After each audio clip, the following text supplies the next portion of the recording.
السلام علیکم ناظرین، سٹی نیوز ایچ ڈی کے پروگرام ایک دن ایک شخصیت کے ساتھ میں ہوں آپ کا اپنا میزبان محمد کامران سعید۔ ناظرین، جیسا کہ آپ جانتے ہیں کہ اس پروگرام میں ہم آپ کی ملاقات مختلف شعبہ ہے زندگی میں نمایاں مقام و مرتبے کی حامل شخصیات سے کرواتے ہیں، تو آج اسی سلسلے میں ہمارے ساتھ ایک ایسی شخصیت موجود ہیں جو کہ پنجاب پولیس ڈپارٹمنٹ کا ایک انتہائی معتبر نام ہے۔ میری مراد ہیں S S P Punjab highway police patrolling جناب مرزا انجم کمال صاحب۔ آئیے آپ سے ملاقات کرواتے ہیں انجم کمال صاحب کی۔ السلام علیکم سر۔ وعلیکم السلام۔ سر کیسے ہیں آپ؟ خیریت سے؟ الحمدللہ ٹھیک ٹھاک۔ اچھا سر، گفتگو کا آغاز کرتے ہیں آپ کے پروفیشنل کیریئر سے۔ سر، آپ نے اپنے پنجاب پولیس کے کیریئر کا آغاز 1995 میں ایز اے پروبیشنر انسپیکٹر کیا، اور اس کے بعد 2009 میں آپ ڈی ایس پی کے طور پر پروموٹ ہو گئے۔ تو یہ 1995 سے 2009 تک کا جو عرصہ ہے، اس میں آپ نے پنجاب پولیس ڈپارٹمنٹ کو کیسا پایا اور اس سے آپ کو کیا تجربات حاصل ہوئے، اور اس دوران آپ نے پنجاب پولیس میں کیا اپنے طور پہ اپنی جس پوسٹ پر آپ رہے کیا تبدیلی لانے کی کوشش کی؟ دیکھیں، انسپیکٹر لیول جو ہوتا ہے نا، وہ ایک ایگزیکیوشن فورس ہوتی ہے ہمارے سسٹم میں، اور اگر بہتری ہم تھوڑی سی لا سکتے ہیں تو اپنے تھانے لیول پہ، مطلب جو ہمارا ڈومین ہے پولیس تھانے کا، اس تک ہم بہتری کر سکتے ہیں۔ تو اس میں تو پوری کوشش کی تھی کہ ہم اس کو، میں اپنے تھانے کو بہتر سے بہتر کر سکوں۔ سر، 10 مارچ 2021 کو ریسنٹلی آپ تعینات ہوئے ہیں بطور ایس پی پنجاب ہائی وے پیٹرولنگ۔ تو اس فیلڈ کی اگر بات کی جائے تو یہ کتنا مختلف ہے وہ جو روایتی پولیس فورس کا جو کام ہوتا ہے اس سے، اور اس میں آپ کی کیا کیا ذمہ داریاں ہوتی ہیں بطور ایس پی؟ پنجاب ہائی وے پیٹرول جو ہے یہ آپ کے ایکچولی ہائی ویز کے لیے ہے، ٹو سیکیور یور ہائی ویز، اور یہ 2004 میں یہ بنا تھا محکمہ، اور اس کا مقصد یہ تھا کہ آپ کو یاد ہوگا کہ ایک وقت آتا تھا کہ جی فلائنگ کوچیں چلتی تھی اس دور میں، کہ فلائنگ کوچ لوٹ لی گئی، بسیں لوٹ لی گئی، لیکن جب سے یہ محکمہ بنا ہے آپ کی ہائی ویز آلموسٹ سیکیور ہو گئی ہیں، اب وہ آپ کو واردات سننے میں نہیں ملتی۔ اب آپ کے ہمارا کام جو بیسیکلی یہ ہے کہ ہماری جو چیک پوسٹ ہیں ان کا نارمل جو ایک ڈسٹنس ہوتا ہے وہ 40 کلومیٹر کے قریب ہوتا ہے، ہم نے اس ڈسٹنس کو سیکیور کرنا ہے۔ ہماری وہاں پریزنس رہتی ہے، ہماری وہاں پہ راؤنڈ دی کلاک ایک موبائل پیٹرول کرتی رہتی ہے۔ ہمارا کام یہ ہے کہ ایک تو ہم ویسے پیٹرولنگ کرتے ہیں جب آپ کو پتہ ہے پولیس کی پریزنس بھی جو جرائم کی روک تھام میں مددگار ثابت ہوتی ہے۔ دوسرا یہ بھی ہے کہ ہماری شاید عوام کو نہیں پتہ کہ اگر وہ 1124 پہ کال کریں گے ہمارے بیٹ ایریا میں، ان کا کوئی ٹائر پنکچر ہے، کوئی گاڑی خراب ہو گئی ہے، کوئی فیول ختم ہو گیا، کچھ بھی ہے، دے جسٹ ڈائل 1124، تو ہماری جو رسپونڈنگ ٹائم 10 to 15 منٹس ہے، ہماری کنسرن موبائل آئے گی اور ان کی پوری مدد کرے گی۔ اچھا، تو وہ نہ صرف ہم سیکیور بھی کر رہے ہیں بلکہ جو ہمارے روڈ پہ ٹریولرز ہیں ان کو ہم فیسیلیٹیٹ بھی کر رہے ہیں۔ اوکے، تو یہ جو روڈ پر تجاوزات ہوتی ہیں اور اس کی وجہ سے ٹریفک کا جو اچھا خاصا ایک مسئلہ درپیش آتا ہے، تو اس سلسلے میں آپ کی جو فورس ہے وہ کیا کردار ادا کرتی ہے؟ دیکھیں، روڈز چلنے کے لیے ہوتی ہیں، پھر ہر روڈ کے ساتھ کوئی پارکنگ کا سپیس بھی ہوتا ہے کہ گاڑی رک کے کر سکے، بٹ انفارچونیٹلی جو ناجائز تجاوزات کرنے والے ہیں وہ پورے روڈ تک اپنے لگا لیتے ہیں، ریڑیاں لگا لیتے ہیں یا خوانچے لگا لیتے ہیں۔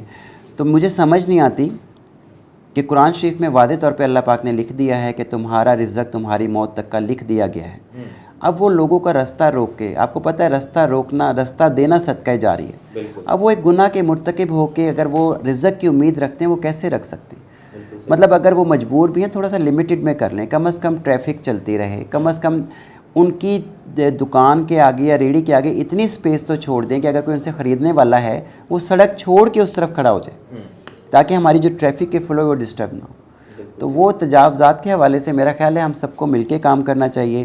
اس میں متعلقہ ضلع کی کارپوریشن ہوتی ہے، ٹریفک پولیس ہے، ہم ہائی ویز میں کوشش کر رہے ہیں کہ اپنی سڑکوں کو میکسیمم کلیئر کر سکیں تاکہ جو ہمارے ٹریول کرنے والے ہیں ان کو کوئی پرابلم کا سامنا نہ کرنا پڑے۔ بالکل ٹھیک ہے۔ اچھا، اگر بات کی جائے جرائم کی روک تھام کی، تو اس میں جو پیٹرولنگ پولیس ہے اس کا کوئی کردار ہے یا پھر یہ صرف روایتی پولیس ڈپارٹمنٹ کا ہی کام ہے؟ نہیں، دیکھیں، پولیس ہوتی ہے نا، ہم لوگ ہی ہیں، ہم مطلب ایک دوسرے کی ایجنسیاں ہیلپ کرتی ہیں۔ اب ہماری اگر پیٹرولنگ چل رہی ہے، تقریباً جو آپ کے رورل اسٹیشنز ہیں ہر اسٹیشن میں 2-3 ہماری پیٹرولنگ پوسٹ ہوتی ہیں، تو ہم انہیں فیسیلیٹیٹ کر رہے ہیں۔ مطلب آپ کو پتہ ہے تھانے کی جو موبائل ہوتی ہے وہ کبھی ریڈ پہ جا رہی ہے، کبھی کہیں جا رہی ہے، کبھی کہیں جا رہی ہے، جبکہ ہماری موبائل ہم اس کو میکسیمم وہ 200 میٹر اپنی بیٹ سے باہر جا سکتی ہے، اس کے علاوہ وہ اجازت کے بغیر باہر نہیں جا سکتی۔ اس کا مطلب یہ ہوا کہ ہماری وہ موبائل اس ایریے میں راؤنڈ دی کلاک موجود ہے، آلموسٹ وہ جو آپ کا ایریا ہے وہ بالکل سیف ہو جاتا ہے۔ پھر ظاہر ہے کہ وہ ایک پورا روڈ ہے جس کو 40 کلومیٹر کور کر رہے ہیں، اس سے جتنے ایڈجیسنٹ روڈ ہوتے ہیں وہ بھی کور ہو جاتے ہیں، کیونکہ پتہ نہیں ہوتا کون کب کہاں پر ہے۔ تو اس حساب سے ہماری جو ہے اس کو ہم پورا کوشش کر رہے ہیں فیسیلیٹیٹ کرنے کی، مقامی پولیس کو بھی، جرائم کے روک تھام کے لیے بھی۔ پھر جب ہم چیکنگ وغیرہ کرتے ہیں اکثر اس میں نارکوٹکس بھی مل جاتی ہیں، ہمیں اللیسٹ ویپنز بھی مل جاتے ہیں، کبھی کبھی ہمیں ایز اے پی اوز اور کورٹ سب کاؤنٹر بھی مل جاتے ہیں جو ہم پکڑ کے پھر متعلقہ تھانے کے حوالے کر دیتے ہیں۔ صحیح۔ سر مجھے یہ بتائیے کہ جب ہم نام سنتے ہیں پنجاب پولیس یا پاکستان میں کسی بھی پولیس سے متعلق ڈپارٹمنٹ کا، تو فوراً ایک ایسا تاثر آتا ہے کہ یہ لوگ جو ہیں نا اخلاقیات سے بالکل دور ہیں، ادب سے ان کا کوئی تعلق نہیں ہے، اور شائستگی ان لوگوں میں بالکل بھی نہیں ہوتی۔ یہ ایک عام تاثر ہے۔ اور اگر بات کی جائے آپ کی شخصیت کی، میں آپ سے سوال اس لیے کر رہا ہوں کیونکہ آپ کی شخصیت بڑی ہی ایک متوازن شخصیت ہے، تو آپ کو کیا لگتا ہے کہ پولیس ڈپارٹمنٹ سارے کا سارا ہی ایسا ہے یا پھر یہ کچھ لوگوں کی وجہ سے بدنام ہے؟ نہیں، ایسا بالکل بھی نہیں ہے۔ جیسے 5 انگلیاں برابر نہیں ہوتی، اسی طرح ڈپارٹمنٹ میں اچھے برے لوگ ہیں، ہمارے پولیس میں بہت اچھے لوگ ہیں، بہت درویش صفت بھی لوگ ہیں۔ ایکچولی ایشو یہ ہوتا ہے ہماری ٹائمنگ اور ہماری ڈیوٹی۔ اب آپ ہیں یا میں ہوں، اب اس رینک پہ آ کے ہم ایئر کنڈیشن کمرے میں بیٹھتے ہیں، بیٹھ کے بات کرتے ہیں، اوبویسلی ہم نے بڑا سافٹ بولنا ہے نا۔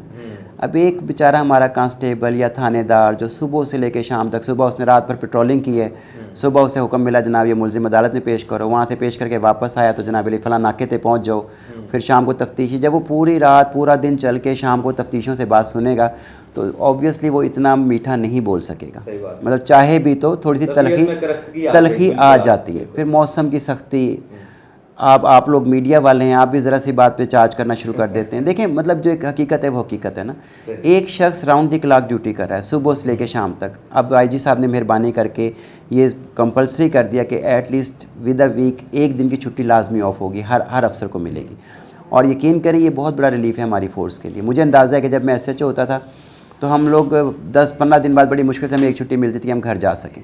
میری زیادہ تر نوکری جھنگ کی ہے، چنیوٹ کی ہے، میں باہر ہوں اپنے گھر سے، تو وہ ایک دن بہت بڑا ریلیف لگتا تھا۔ تو یہ سو نائس آف آئی جی صاحب، وہ بڑے کیئرنگ ہیں اپنی فورس کے لیے۔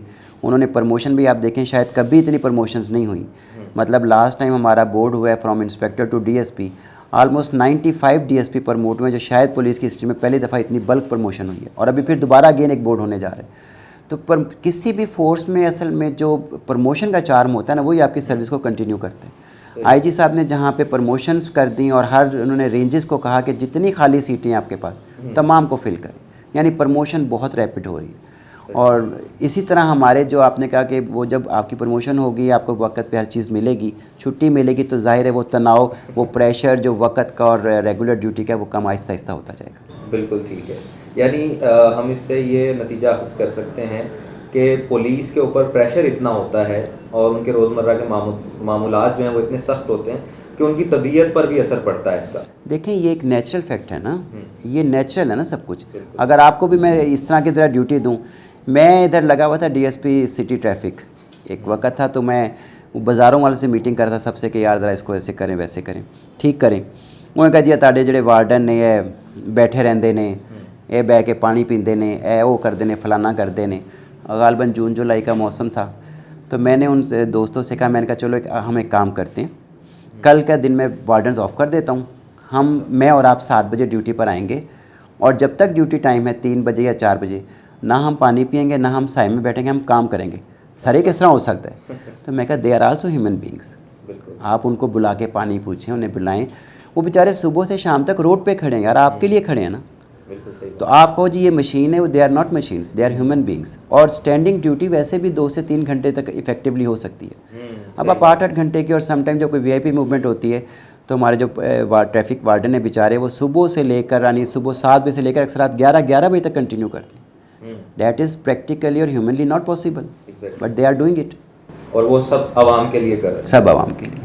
اچھا، بہت عمدہ بات کی آپ نے کہ عوام کو بھی چاہیے کہ بہت جلد کوئی نتیجہ اخذ کر لینے سے پہلے وہ سوچیں کہ عوام کے لیے ہی جو ہے کام کیا جا رہا ہے۔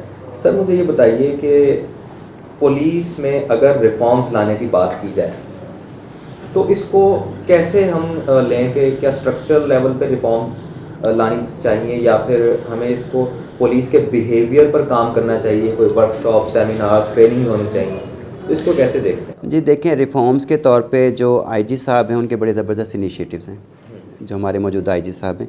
نمبر 1 انہوں نے آئی جی اسپیشل انیشیٹوز کا آغاز کیا ہے. اس میں وہ تھانوں کی ورکنگ کو بہتر بنانے کے لیے کافی سارے جو ہیں ہیڈز بنائے ہیں. اس کے بعد انویسٹیگیشن معیار کو بہتر کرنے کے لیے ریجنل مانیٹرنگ یونٹ RMU بنایا گیا تاکہ آپ کی انویسٹیگیشن کا لیول اچھا ہو. اور ان دونوں کے بعد جب ہمارا پروفیشنلزم اچھا ہو جائے گا, اس کے ساتھ ہمیں ضرورت ہے کہ ہم اپنے فورس کا بیہیویئر بھی بہتر کریں.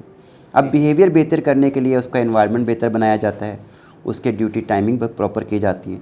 تو جیسے میں نے آپ کو بتایا کہ ویکلی چھٹی ہو رہی ہے, تھانوں کی بلڈنگز نہیں بن رہی ہیں. آپ نے فیصل آباد میں بھی دیکھا ہوگا کہ کئی تھانے بڑے شاندار بنے, یعنی ان کا لیونگ انوائرمنٹ خوبصورت بنایا جاتا ہے. بات کرتا ہوں, مجھے بھی ایک بریک لینا ہے. ناظرین ایک چھوٹے سے بریک کے بعد واپس آتے ہیں. مرزا انجم کمال صاحب ہمارے ساتھ موجود ہیں.